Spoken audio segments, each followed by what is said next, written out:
This video is for anyone thinking about getting the DJI Mavic 4 Pro. We're going to run you through everything that is new with this and kind of like a raw hands-on with it, just showing you how it all works.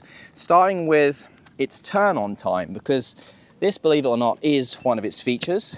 You saw me take it out of the bag there and turn this controller on, and doing this all in real time just to show you how quickly you can get this thing up in the air, preparing to take off. This DJI RC2 is obviously a new feature as well. And now we can get it up in the air. Take off. Home point updated. And that's as quick as it is to get it in the air.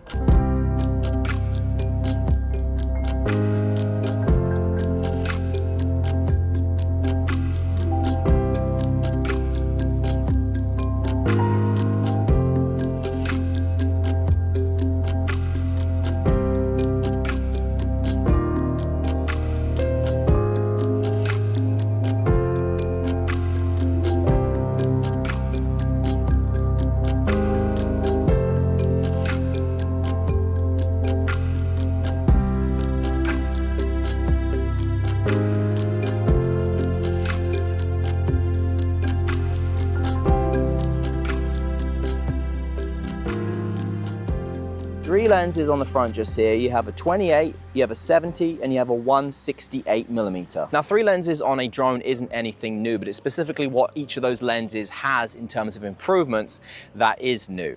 The widest lens on the Mavic 4 Pro is the 28mm, and that now has a micro 4/3 sensor in it, which is basically mirrorless camera level video quality inside a drone, and that's f2 to f11. But on top of that, it shoots 6K 60 HDR. Still shoots 4K 120 in D-Log, D-Log-M, and HLG hybrid long gamma if you choose to do so. The 70mm has been upgraded so it can shoot 4K 120 in D-Log, and the 168mm has had a huge bump in video quality thanks to its new sensor, which is a 1/1.5 inch sensor. You can shoot 4K 100 frames per second in D-Log, and it has an aperture going down to f2.8. Now this just here is a LiDAR sensor. That combined with the 1, 2, 3, 4, 5, 6 vision sensors on there means that you can shoot now in really, really low light environments and still have obstacle avoidance. You can actually go down to 0.1 lux. Now a lot of people are not really going to know what that means.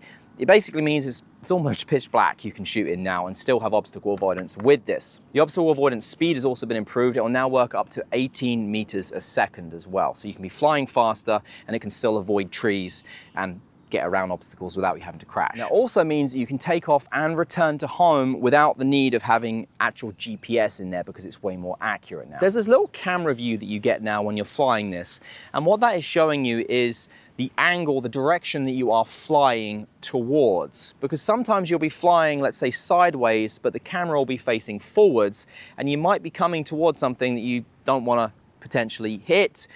You want to be able to see the direction that you're going. That little screen there, that little camera is going to show you what is coming up. So this little display here is movable, and wherever let's zoom in a bit so you can see. If I go left, you see how it changes to the left view. If I go right, it goes back to the right view.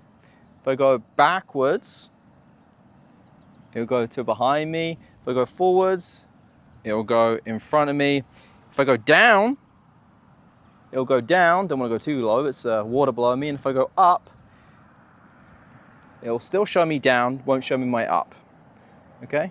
But down is an important one over the water there. Sometimes you're so engrossed in flying, you may be focused on a subject, circling around it, or if you're shooting at 6x, it can be really hard and really easy, to lose your spatial awareness of where you are. And so that little view just really allows you to get back into, oh yeah, that's coming up, or oh, I need to move around now.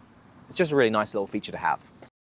So the Infinity gimbal now allows you to fully rotate this 360 degrees all the way around with 70 degrees of tilt. So you can be flying and actually be looking up at the same time. And this allows you to get some really creative shots, especially if you want to fly straight and do basically like a barrel roll, but the drone isn't turning. The drone's going straight, and the gimbal itself is actually just rotating. At the time of making this video, I'm running the latest firmware. If you use this button or this dial right here. That will allow you to rotate left 40 degrees, as I'm showing you the screen recording on the screen right now. Or if you hold it right, you can go all the way to 400 degrees. Now I'm showing you kind of live here how long this takes, because it does take a little while to do that full 400 degree roll. And there is some complaints from people saying they would like the speed increased. Maybe that's something DJI can do in the future, allow you to control that a little bit. Maybe it's to protect this, I don't know, but there is a little kind of workaround to get all the way back really fast if you need to do a faster spin, infinity roll, and then fix it in post with speed ramping. You can tap the button right here, the C1, and that will quickly rotate it back to 0 degrees. This is the first time something like this has been on a drone, and it kind of reminds me of when gimbals got the infinity roll or whatever it's called. It was called different things by different manufacturers, but it reminds me of that, and I'm sure we're going to start seeing a whole ton of creative shots as people do wild camera moves with the drone as it's flying. Now, I will say that it can get a little bit disorienting when you're flying and the gimbal is rotating and you're still trying to figure out where you're going. It would be really nice, and I don't know if it's possible, maybe it kind of cuts into the Inspire territory, but it'd be really nice if you were able to connect 2 controllers with this, and one person controls the drone and one person controls the actual gimbal. I know that would involve having to have 2 cameras as well, but I'd love to see something like this so you can get a little bit more creative safely while flying with this.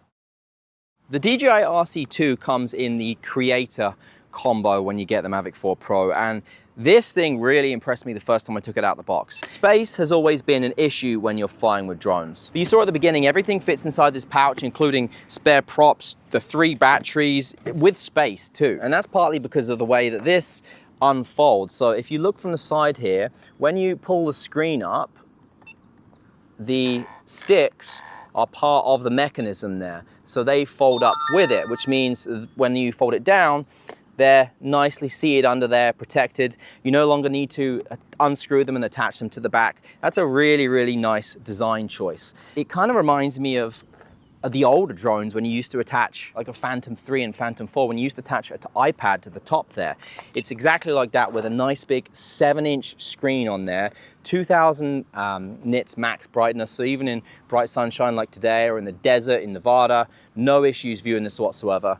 And if you want to rotate and go to vertical, it's so easy. You just turn the screen. So if you look right here at the gimbal, if we rotate this vertically, that rotates vertically. Now that does impede your pitch angle a little bit, but if you need to get more of a pitch, then shoot horizontally and go back to horizontal, just rotate it horizontally. Once more, it's very quick, and then back again. It's also really nice that all your menus are obviously horizontal right now, but when you rotate it, they've completely changed the UI in here so it all becomes vertical as well. So it's not just a vertical frame with all the menus horizontal, it actually completely changes the way that you use the drone, and you can angle this completely however you want. But let's say you don't like to rotate it like this for whatever reason.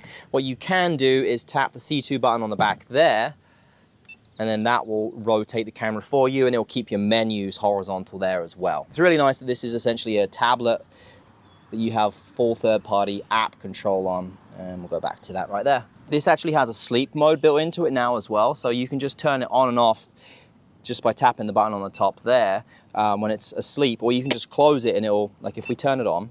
Approached edge of altitude zone. And then we close this up, it'll just put itself to sleep. You can see the little sleep mode there. I can tap the screen, it won't do anything, but as soon as you open it up, it turns back on and connects to the drone. Now this will last for about 4 hours. This is what the bottom looks like. You have an SD card slot, but it does have 128 gigabytes of internal storage. 2 screws on the side there. They're not 1/4 inch 20 size. And you have an HDMI out there as well. Now I haven't tested that, but from what people have told me, you could use that to output to a monitor if you needed to use a director's monitor, send that wirelessly or let a director preview what you're seeing. Oh, and this has a built-in mic, which you can enable. You can also pair it to your DJI mic if you wanted to. And what that will do is when you're recording, when you take off, it will start recording the audio.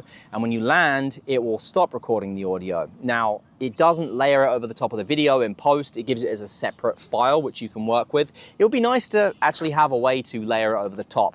So let's say you wanted to narrate a video while you're flying, you could do so, because right now you have to import the video and then find the audio that goes with it and link it up together yourself. It's a bit of a pain to do, but it does work. But it'd be nice to just have the option to have that audio attached to the video, because you're not getting any sound with the drone anyway. It's just, there is no sound. You wouldn't want to hear it. It would sound terrible. On the topic of sound, actually, I don't know what the decibels are of this, but it does sound very quiet. Anyone that I've flown this around commented on how quiet this is compared to older generations of drones.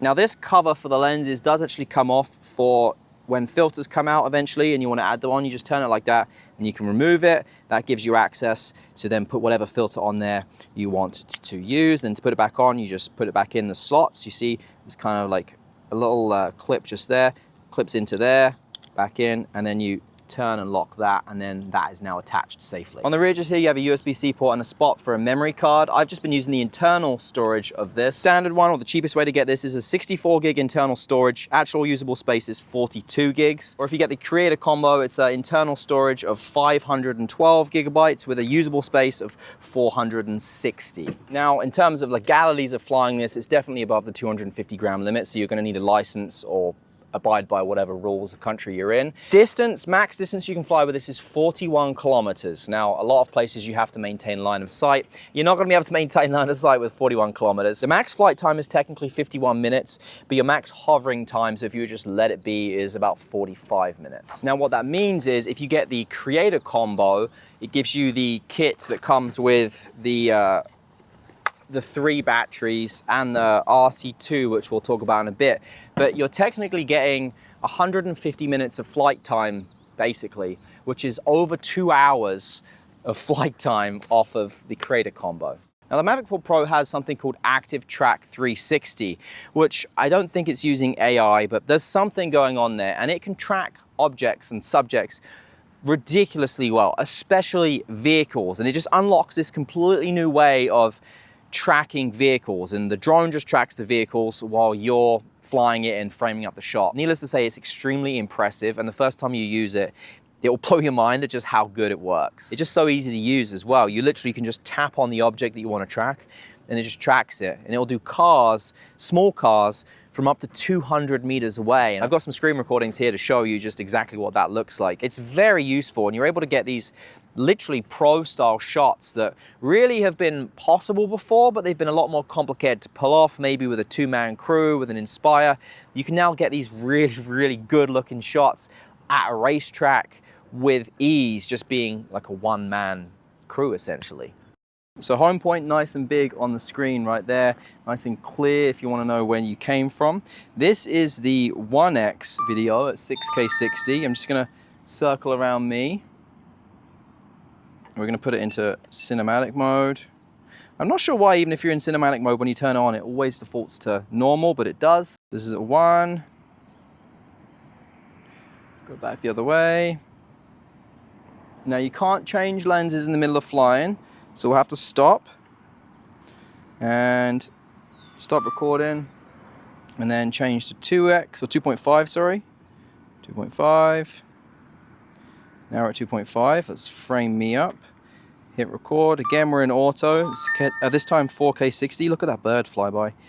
Okay, now we're going to go 4K 60.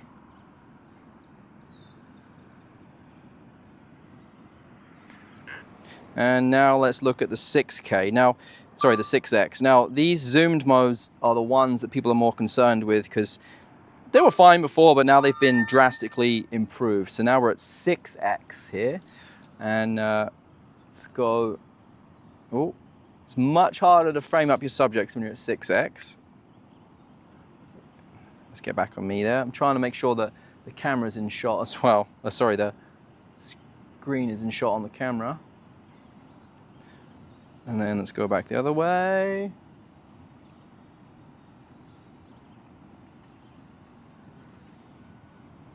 So that's a 6X. And if I want to track me, I can just draw a little box around me. And now it will track me. And I'm going to walk out of frame, so we'll lose you on this one, but we'll go to screen recording. And now the drone will just track me. Even if I'm not actually controlling the drone in any way, it'll still track me. And if I wanted to fly it as well, I could do that too. You get more of your dynamic shots there by tracking something and controlling the drone at the same time. This is with active track 360, remember? We could go behind the tree there, get a little bit of parallax movement, which is nice. So if I come from behind the tree, it will track me as it's coming around the tree. That's just for tracking a person. Thank you, DJI, for sending this through the test out. Thank you for watching, and I'll see you in the next one. Take care.